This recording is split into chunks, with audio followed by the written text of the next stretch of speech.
Great good evening to all. मैं सुरेश सिंह, आप तमाम यूपीएससी एस्पिरेंट्स या कोई अदर कम्पिटिटिव एग्जामिनेशन की तैयारी कर रहे हैं विद्यार्थियों का इस मगध आईएएस यूट्यूब चैनल में वेलकम करता हूं, स्वागत करता हूं। फर्स्ट ऑफ ऑल हम आज क्लास 6 का एनसीईआरटी चैप्टर 4 की एलिमेंट्स ऑफ डेमोक्रेटिक गवर्नमेंट का जो है पहला पार्ट का हम जो है एनालिसिस वीडियो या फिर इसे हम समझने और जानने का प्रयास करेंगे कि एक लोकतांत्रिक सरकारों में या फिर जहाँ जहाँ भी लोकतंत्र है, जहाँ जहाँ भी डेमोक्रेसी है, वहाँ किस प्रकार की सरकारें होती हैं और उनके क्या क्या की एलिमेंट्स हैं, क्या मेन जैसे तत्व होने चाहिए एक लोकतांत्रिक व्यवस्था में या लोकतांत्रिक सरकार में, उसके बारे में हम लोग आज इस वीडियो में पढ़ेंगे। ठीक है, या सबसे पहले देखो आप मैप देख लो। ठीक है, ये वर्ल्ड का मैप है। ठीक है, मतलब ये विश्व का एक मानचित्र है। इसमें देखो दो देश स्पष्ट दिखाई दे रहे हैं, एक है इंडिया और एक है साउथ अफ्रीका।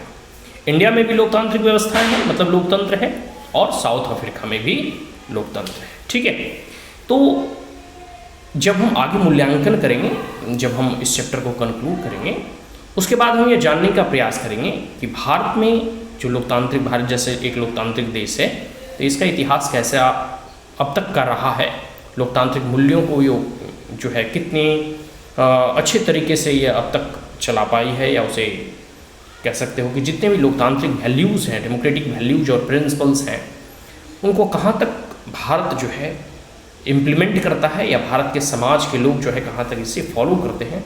और इसके साथ साथ पहला जो हम लोग आगे पढ़ेंगे वो साउथ अफ्रीका का। देखिए साउथ अफ्रीका, यहाँ पे एक साउथ अफ्रीका जो है अफ्रीकन जो कंटिनेंट है उसी के अंतर्गत एक देश है जो सबसे नीचे में पड़ता है। ठीक है, साउथ अफ्रीका जहाँ नाम लिखा हुआ है, एकदम कह सकते हो कि सर्दर्न स्टेट है। ठीक है, तो इसके बारे में और इसकी स्टोरी के बारे में बताया जाएगा कि कैसे जो है साउथ अफ्रीका में लोकतांत्रिक की सरकारें वहाँ गठन की गई, किस प्रकार से अपार्थीड का और रेशियल डिस्क्रिमिनेशन का पहले कैसे रूल था। भारत के बारे में भी आपको मालूम है किस प्रकार यहाँ से अंग्रेजों का शासन था। ठीक है, और किस प्रकार से वो भारतीयों के साथ जो है डिस्क्रिमिनेट करते थे और भारतीयों के साथ हमेशा भेदभाव करते थे। ठीक है, अब देखिए हम बुक के अकॉर्डिंग पढ़ेंगे। ठीक है,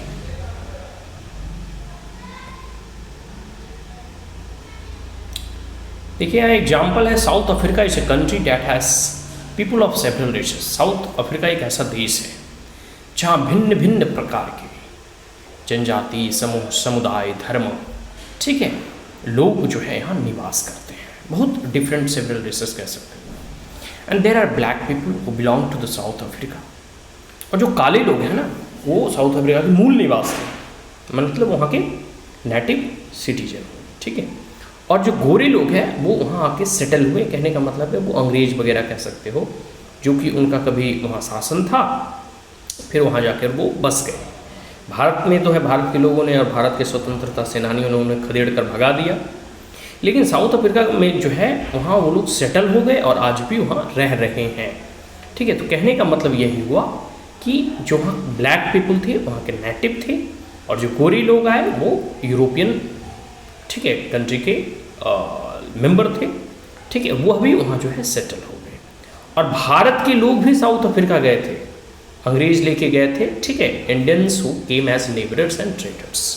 और बहुत बड़े बड़े अभी वर्तमान समय की बात कर रहा हूँ, 2022 में बहुत बड़े बड़े जो है व्यापारी वर्ग जो है अभी भी जो कह सकते हो कि भारत के साउथ अफ्रीका में अपना व्यापार वगैरह करते हैं। तो ये तो लिबरलाइजेशन के बाद और बढ़ गया, लेकिन उस समय में जब अंग्रेजों का शासन कहाँ था, भारत पे भी और साउथ अफ्रीका में भी, उस समय जो है कह सकते हैं कि एज ए लेबरर और ट्रेडर के तौर पे जो है भारत के लोग भी साउथ अफ्रीका में गए। बहुत लोग वहाँ बस भी गए, जैसे बहुत लोगों को यहाँ से जो है शिप में भर भर के ले जाया जाता था, वहाँ गन्ने की खेती हो गया या फिर चाय के बागानों में काम करवाने के लिए ले जाया जाता था भारत से।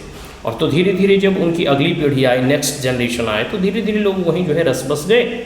ठीक है, तो एक प्रकार से कह सकते हो कि ऐसे लोग भी थे जो मतलब भारत से वहाँ गए थे। तो आप इससे अंदाज़ा लगा सकते हैं कितनी वहाँ डाइवर्सिटी है, कितनी वहाँ भिन्नताएं हैं। ठीक है, आगे है देखिए एक स्टोरी बताया गया माया नाइट्यू की, जो कि एक 11 साल की साउथ अफ्रीकन लड़की है। ठीक है। वो जो है जैसे अभी दिवाली चल रहा है तो दिवाली में आप साफ़ करते हैं ना, मतलब कूड़ा कचरा अगर घर से बाहर फेंकना हो या घर की सफाई करनी हो तो आप देखते हो पुराने पुरानी चीज़ आपको उस वक्त मिल जाता है। अरे ये फ़ोटो कब का है, ये तस्वीर किसकी है, अच्छा अच्छा वो हम उस क्लास में पढ़ते थे तब की बुक है, ये मेरा 3rd क्लास की डायरी है, ये नोटबुक है। तो बहुत सारे ऐसे ओल्ड आइटम्स, पुराने पुराने कपड़े आपको मिलेंगे। अरे बचपन में हम ऐसे दिखते थे, बचपन में ऐसे पहनते थे। तो जो माया नैडियो है वो 11 साल की लड़की है, ठीक है, और जो साउथ अफ्रीका में वर्तमान में अभी जॉनसन्सबर्ग एक शहर है उसमें वो रह रही है, ठीक है।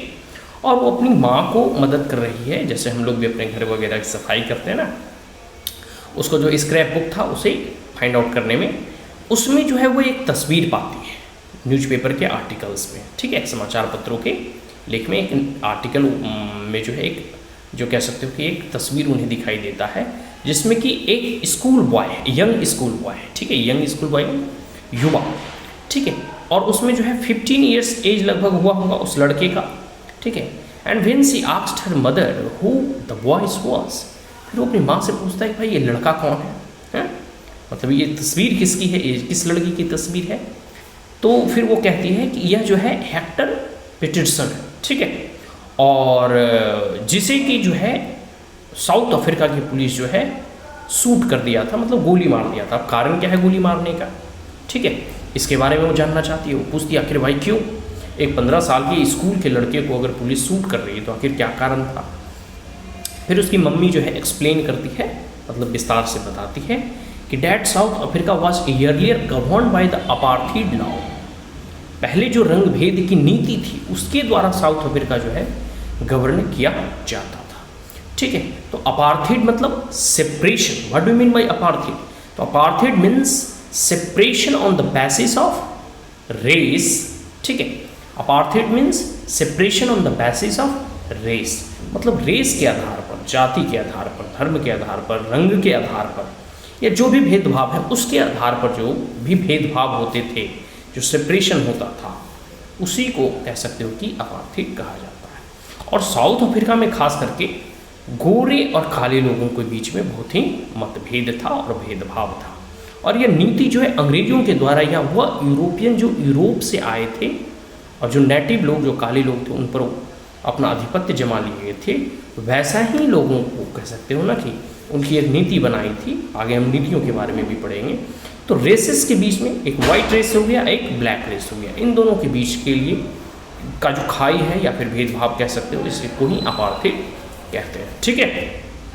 और इस अपार्थीड रूल में, इस अपार्थीड जो कह सकते हो कि नियम था, इसमें क्या था कि जो इंडियन थे और जो कलर्ड रेसेस थे, मतलब इंडियन भी तो भाई भूरे ही होते हैं ना, उतने गोरे तो होते ही नहीं, हम लोग जो है मिट्टी कलर के होते हैं, तो कुछ लोग काले भी होते हैं, तो गोरे होते हैं, बट इंडियन के रेसेस में ऐसा माना जाता है ब्राउन इन नेचर होता है, मतलब ब्राउन कलर का होता है। तो इंडियन लोग और जो ब्लैक पीपल, जो अफ्रीकन जो है नेटिव जो लोग थे, काले लोग थे, वो लोगों के साथ जो है जो वाइट लोग जहाँ रहते थे, जिस कुएं से पानी पीते थे, जिस रोड से जाते थे, जिस ट्रेन में सफ़र करते थे, जिस मार्केट में वो जाते थे, वहाँ काले लोगों को जाने की अनुमति नहीं थी। और साथ साथ जो चीज़ का वो उपभोग और उपयोग करते थे उसकी भी जो है वाइट लोगों को उसे यूज करने की अनुमति, मतलब ब्लैक लोग, जो वाइट लोग यूज करते थे जिस भी चीज़ को, चाहे सड़क हो गया, पार्क हो गया, पार्किंग हो गया, रेलवे स्टेशंस हो गए, प्लेटफॉर्म हो गए, वहाँ जो है काले लोगों को आने की अनुमति नहीं थी और उन तमाम चीज़ों को यूज करने की भी परमिशन नहीं थी। मतलब दोनों एक साथ मिलजुल कर भी नहीं रह सकते। वाइट की कॉलोनी अलग है, ब्लैक की कॉलोनी अलग है, कोई कॉमन फैसिलिटी नहीं होता था जो सब मिलजुल कर जो अभी वर्तमान में जैसे यूज करते हैं वैसे ही कर सकते हैं। तो इस प्रकार की भेदभाव की नीति जो है अंग्रेजों के द्वारा जो है अपनाई गई थी। आगे हम लोग देखते हैं कि Maya could not believe her ears, और माया को अपनी जो कान पर विश्वास नहीं हो पाई कि ये कैसी नीति थी। Maya mother sounded angrily when she spoke about life under apartheid, और उसकी माँ जब इस कहानी को बता रही थी तो बहुत ही गुस्से में थी, ठीक है। और वो कहती है कि वो दिन, मतलब उस दिन की वो याद करते हुए कहती है कि हॉस्पिटल्स वेयर सेपरेट। ये देखो उसकी माया है और उसकी, मतलब वो बच्ची है और उसकी माँ है, ठीक है। वो पिक्चर जो है समाचार पत्र के आर्टिकल में दिख रही है। उस दिन की कहानी बताती है कि हॉस्पिटल्स वेयर सेपरेट, जो हॉस्पिटल्स थे मतलब जो चिकित्सालय थे, जो हॉस्पिटल होता है जिसमें हम इलाज कराने जाते हैं, वह भी अलग अलग था। मतलब आप सोच सकते हो कि भेदभाव की प्रकाष्ठा एकदम कितनी, मतलब अंग्रेज लोग कह सकते हैं आज जो लिबरलिज्म और इक्वलिटी और फ्रेटर्निटी की बात करते हैं, तो पूरा का पूरा वेस्टर्न मीडिया और वेस्टर्न वर्ल्ड, उसकी कह सकते हैं कि जड़ें इतनी घिनौनी हरकतों से कह सकते हो कि आप मतलब देख सकते हो कि हॉस्पिटल्स, मतलब व्यक्ति अगर बीमार भी है तो वो अभी गोरे लोगों का हॉस्पिटल नहीं जा सकता। मतलब आप समझ सकते हो, एम्बुलेंस भी अलग अलग थे कि भाई गोरे लोग अलग एम्बुलेंस में जाएंगे, मतलब हद है यार, और काले लोग अलग जाएंगे। ठीक है, तो इस प्रकार की नीति अंग्रेजों के द्वारा अपनाई जाती थी। यह जितने भी यूरोपियंस वहाँ साउथ अफ्रीका पर जो है अपना कब्जा जमाए हुए थे। इसके साथ साथ ठीक है कि जो गोरे लोगों का एम्बुलेंस होता था वो वेल इक्विप्ड होता था, मतलब उसमें ऑक्सीजन सिलेंडर और सारी सुविधाएं जो है उपलब्ध होती थी। और काले लोगों का ऐसी जो है, या फिर वहाँ के जो नेटिव साउथ अफ्रीकन थे, उसको ऐसी फैसिलिटी नहीं मिल रही थी। इसके बाद जो है there were separate trains and buses, और बस और ट्रेन भी सेपरेट होते थे। मतलब एक कहानी हम लोगों को पता है गांधी जी के बारे में कि किस प्रकार से जो है उन्हें चलती ट्रेन से फेंक दिया गया था, जबकि उनके पास टिकट भी था, क्योंकि वो एक इंडियन थे। तो ये सब सारी चीज़ें, ये सब जो है रंग भेद की नीति उस समय और इस नियम के अकॉर्डिंग जो है साउथ अफ्रीका जो है संचालित हो रहा था। Even the bus stop were different for the blacks and the white peoples. और जो बस स्टॉप जैसे अभी होता है ना, बस स्टॉप जैसे दिल्ली में चलते हैं तो हर एक किलोमीटर या 500 मीटर पर एक बस स्टॉप होता है, तो बस स्टॉप भी अलग अलग था। मतलब काले लोगों का अलग बस स्टॉप, गोरे लोगों का अलग। आ गया कि non whites were not allowed to vote, और साथ साथ जब चुनाव होते थे तो जो काले लोग होते थे उन्हें वोट डालने का भी अधिकार नहीं था। The best land in the country was reserve for the white people and the non whites had to live on the first available lands. और जो बेस्ट लैंड होते थे, जो अच्छी ज़मीनें होती थी, वो जो है गोरे लोगों के लिए रिजर्व होता था। और जो खराब ज़मीनें हैं, ठीक है, मतलब जो कह सकते हो कि अच्छी उपज नहीं देने वाली है, वो सब लैंड जो है ब्लैक पीपल के लिए अवेलेबल होता था। ठीक है, and thus blacks and coloured people were not considered to be equal to whites. तो इससे आप अंदाज़ा लगा सकते हैं कि जो काले लोग होते थे, ठीक है, या फिर जो ब्राउन या कलर्ड लोग होते थे, उन्हें जो है समान दृष्टिकोण से नहीं देखा जाता था। तो आप इस प्रकार की भेदभाव को आप समझ सकते हैं कि कितनी जो है वहाँ डिस्क्रिमिनेशन था और डाइवर्सिटी था। डाइवर्सिटी तो इसे नहीं कहेंगे, इसे डिस्क्रिमिनेशन ही कहेंगे, भेदभाव ही कहेंगे, भिन्नता ही। ठीक है, तो भिन्नता के आधार पर भेदभाव कह सकते हो। ठीक है, ठीक है। आगे on black township was the south western township Soweto. एक टाउनशिप था काले लोगों का जिसे हम वेस्टर्न टाउनशिप स्वेटे कहते हैं। ठीक है, हेक्टर पीटरसन लीव हियर, और हेक्टर पीटरसन उस जो बच्चे को जो है देखो पिक्चर में दिखाया जा रहा है, जिसको गोली जो है पुलिस ने मार दिया था, वो उसी टाउन मतलब इस वेस्टर्न टाउनशिप स्वेटो में वो रहता था। ठीक है, और तो और उसके क्लासमेट वगैरह सब मिल कर देखते हो, युवा जो होते हैं उसमें जोश अधिक होता है। हाउ इज़ द जोश हाई सर। तो ये जो है सारी चीज़ें कह सकते हो कि पूरे के पूरे, और ख़ास करके उस दौरान जब आज़ादी का आंदोलन चल रहा था, तो भारत में भी देखोगे चाहे भगत सिंह हो, चंद्रशेखर आज़ाद हो, सुभाष चंद्र बोस हो, या जितने भी स्वतंत्रता प्रफुल्ल चौकसी वगैरह हो, ये स्वतंत्रता सेनानी थे, उनका जो खास करके युवा वर्ग में क्रांतिकारी नेता बहुत अधिक हुए हैं। ठीक है, तो उसी प्रकार पीटरसन और उसके सहपाठियों ने मिलकर जो है प्रोटेस्ट किया कि अफ्रीकन्स लैंग्वेज इन स्कूल। देखो आ गया है कि Hector Peterson live here and he and his classmate join the protest again learning the Afrikaans language in school. African language को लर्न करने के लिए ये लोग जो है एक लैंग्वेज भाषा के लिए जो है ये लोग आंदोलन किए। And this was the language that white spoke. और ये जो लैंग्वेज था ना अफ्रीकन्स लैंग्वेज, वो जो है वाइट पीपल जो है इसे बोलते थे। ठीक है, and Hector and other school student were being forced to learn this. अब हेक्टर या उसके क्लासमेट के लोगों को ज़बरदस्ती यह भाषा सिखाया जा रहा था, नहीं नहीं तुमको यही भाषा बोलना है, यही भाषा सीखना है। ठीक है, लेकिन वो लोग जो है अपनी मातृभाषा सीखना चाहते थे, और उस मातृभाषा का नाम था जूलू। ठीक है, तो जूलू भाषा वो सीखना चाहते थे। ठीक है, जूलू भाषा वो सीखना कह सकते हो चाहते थे। और इसमें हुआ क्या कि जो है प्रोटेस्ट वगैरह में तो देखते हो कि पूरा लोग जो है सड़कों पर उतर जाते हैं, आंदोलन करते हैं। ठीक उसी प्रकार बच्चे उस वक्त जो स्कूल के थे वो आंदोलन कर रहे थे। तो the South African police beat up, जितने भी प्रोटेस्टर थे, क्रांतिकारी थे, उनको साउथ अफ्रीका के जो पुलिस थी, उस वक्त की पुलिस, सब लोगों को पीटना शुरू कर दिया। ठीक है। And one of their bullets killed Hector, और उसी दौरान जब गोली चलती है तो एक बुलेट जो है हेक्टर की जान ले लेती है। ठीक है। और जब हेक्टर का मृत्यु हुआ था तो वो मात्र 16 साल का था, और यह घटना 1976 की है। ठीक है। आगे हम पढ़ते हैं तो इस कहानी से हमें यह जानने को मिलता है कि किस प्रकार अपनी मातृभाषा के लिए और साथ साथ जो उस वक्त अंग्रेजों के द्वारा अदर लैंग्वेज को थोपा जा रहा था, किसके ऊपर, अफ्रीकन लोगों के ऊपर और ब्रिटिशन के ऊपर, कि स्कूल में आपको यही भाषा सीखनी है। तो भाषा वो लोग सीखना कौन चाह रहे थे, जो उसकी मातृभाषा है। तो इसको लेकर आंदोलन हुआ और फिर वो लोग जो है उन्हें मतलब मारते हुए मार देते हैं। तो इस बात को आप जान सकते हैं। भारत में देखो 22 भाषाओं को तो संवैधानिक कह सकते हो दर्जा प्राप्त है। भारत में भी कई लैंग्वेज के आधार पर प्रोटेस्ट वगैरह हुए थे।